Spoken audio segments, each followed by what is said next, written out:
ఓం శుభంకర్యే నమః. వక్రతుండ మహాకాయ సూర్యకోటి సమప్రభ నిర్విఘ్నం కురు మే దేవ సర్వకార్యేషు సర్వదా. ఆదిత్యాయ చ సోమాయ మంగళాయ బుధాయ చ గురుశుక్రః శనిభ్యశ్చ రాహవే కేతవే నమః. గురుబ్రహ్మ గురుర్విష్ణుః గురుర్దేవో మహేశ్వరః గురు సాక్షాత్ పరబ్రహ్మ తస్మై శ్రీ గురవే నమః. శ్రీ మహాగణాధిపతయే నమః. ఆదిత్యాది నవగ్రహ దేవతాభ్యో నమో నమః. అస్మత్ శ్రీ గురు చరణారవిందాభ్యా నమః. శ్రీ శ్రీ శ్రీ గణపతి సచ్చిదానంద సద్గురుభ్యో నమో నమః. ఓం శుభంకర్యే నమః. వృషభ రాశి వారికి జూన్ నెలలో గల గోచార ఫలితాలను తెలియజేస్తున్నాము, శ్రద్ధగా ఆలకించండి. వృషభ రాశి జాతకులకి ఈ యొక్క మాసములో శారీరకమైనటువంటి శ్రమ అధికంగా ఉంటుంది.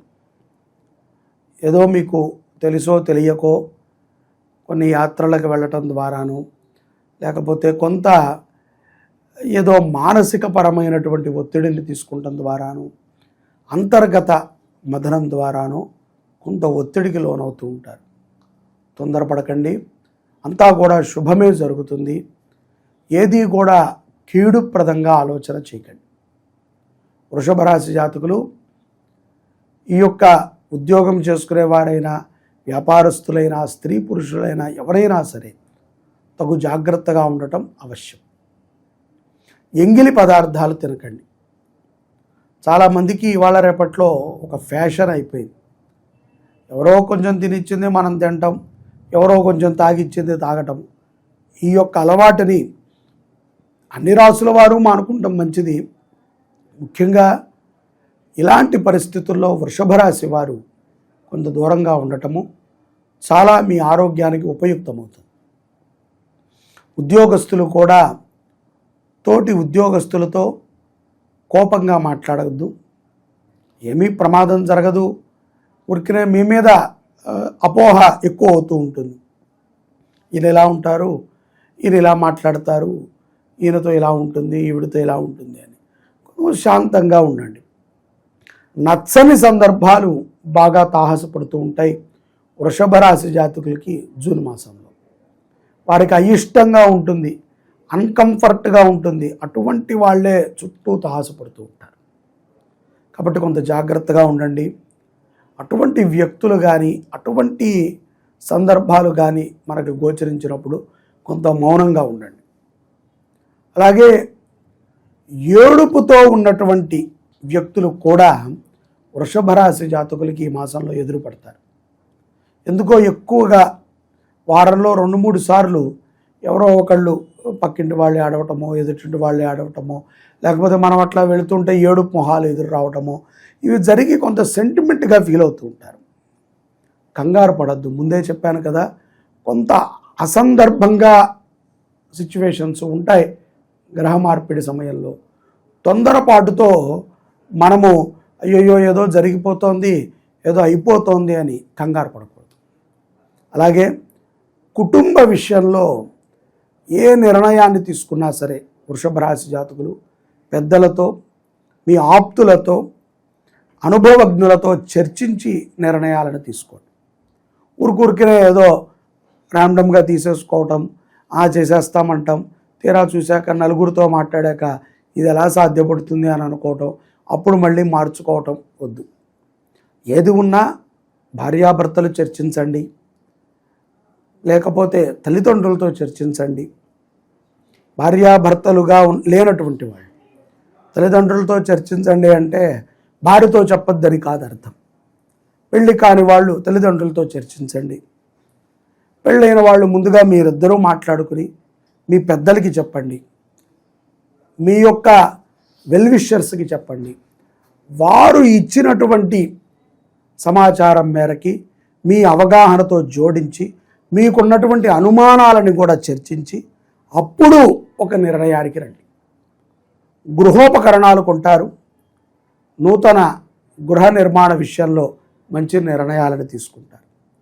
మీ చేతుల మీదుగా, వృషభ రాశి జాతకుల చేతుల మీదుగా ఒక శుభకార్యం కూడా జరుగుతుంది. అవివాహితులకి వివాహ సంబంధాలు దృఢపడతాయి. చాలామంది ఇవాళ రేపట్లో పెళ్లి చేసుకోవాలి అంటే ఎక్కువగా ఆలోచన చేస్తున్నారు.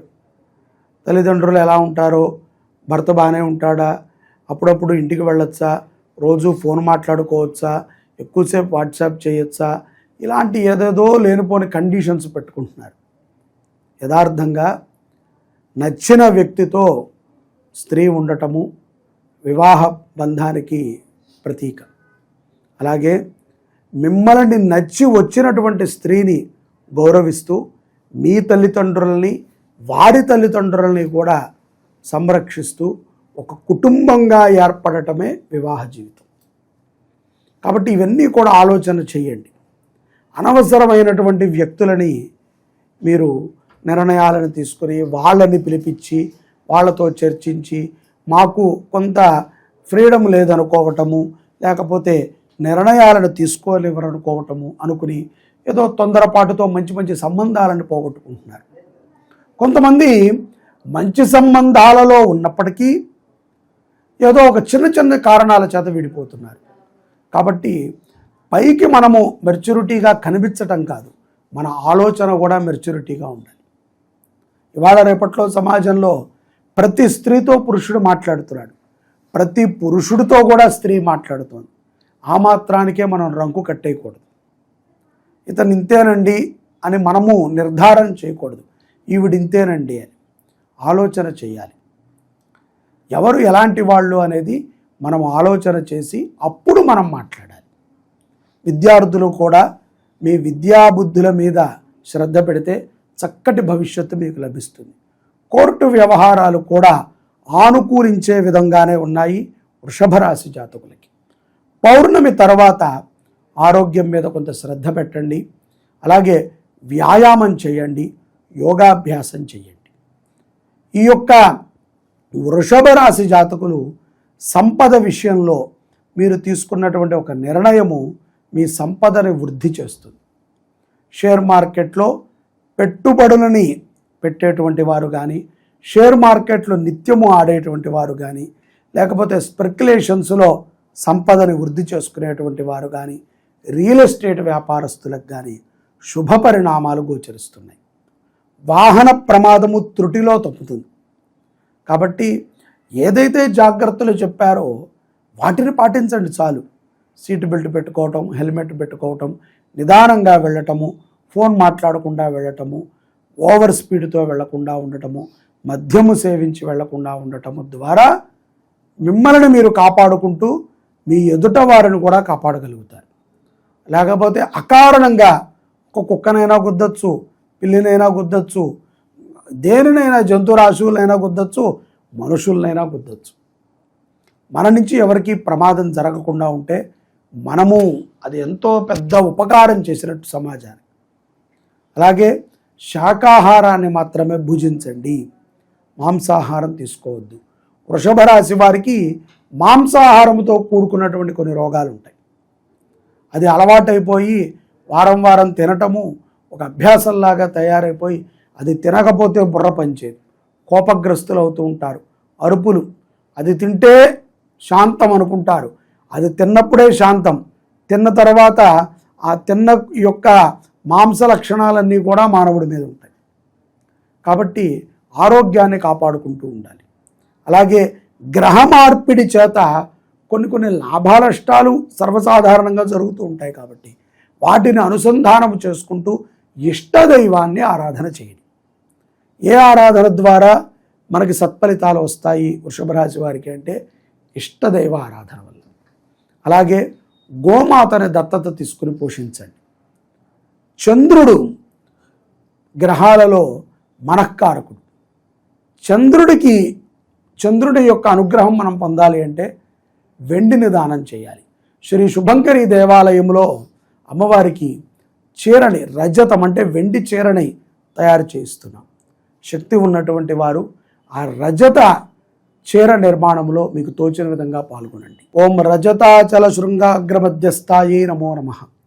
శ్రీ శుభంకరి దేవాలయము జీర్ణోద్ధరణ దేవాలయం.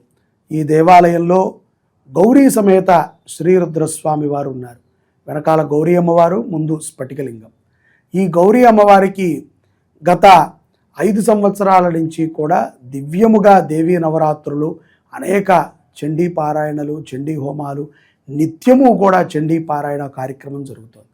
ఈ అమ్మవారికి ఈ యొక్క విశ్వావసు నామ సంవత్సరము దేవీ నవరాత్రులు ప్రథమమైనటువంటి రోజు, మొదటి రోజున స్వర్ణాలంకృత గౌరీ రూపంగా రజత చీరని అమ్మవారికి సమర్పణ చేయాలి భక్తుల సహకారంతో అని మేము అనుకున్నాం. దీనికి 6 కేజీల వెండి ఖర్చు అవుతుంది. అదే కాకుండా 2 మాసాల సమయం కూడా మనకి దానికి పడుతుంది. చాలామందికి ఈ విషయాన్ని మేము చెప్తున్నాము, తోచినంత వెండిని సహకారం అందిస్తున్నారు. 100 గ్రాములు, 150 గ్రాములు, 200 గ్రాములు, పావు కిలో, అరకిలో, కిలో, ఈ రకంగా సహకారం అందిస్తున్నారు. ప్రస్తుతము 1 కేజీన్నర నుంచి 2 కేజీల మధ్యలో వెండి సమకూరింది. ఇంకా 4 కేజీల వెండి అమ్మవారి చీరకి కావాలి. ఈ ఆషాఢ మాసం లోపు అమ్మవారి చీర కోసము మీకు తోచిన విధంగా వెండి సహకారం అందించండి. దానికి మీరు కింద ఉన్నటువంటి నెంబర్ని సంప్రదిస్తే ఎంత, ఏ గ్రాముకు ఎంత అనేటువంటి విషయాలను కూడా మీకు చెప్తారు. మీకు తోచిన విధంగా అమ్మవారికి నిరంతరము అలంకృతమై ఉండేటువంటి ఆ యొక్క వెండి చీరలో మీరు కూడా భాగస్వాములు కండి. మీరు కూడా అమ్మవారిలో ఒక అలంకృతమై ఉంటారు అని నేను భావిస్తూ ఈ అవకాశాన్ని మీకు కల్పిస్తున్నాను. జై శుభంకరి.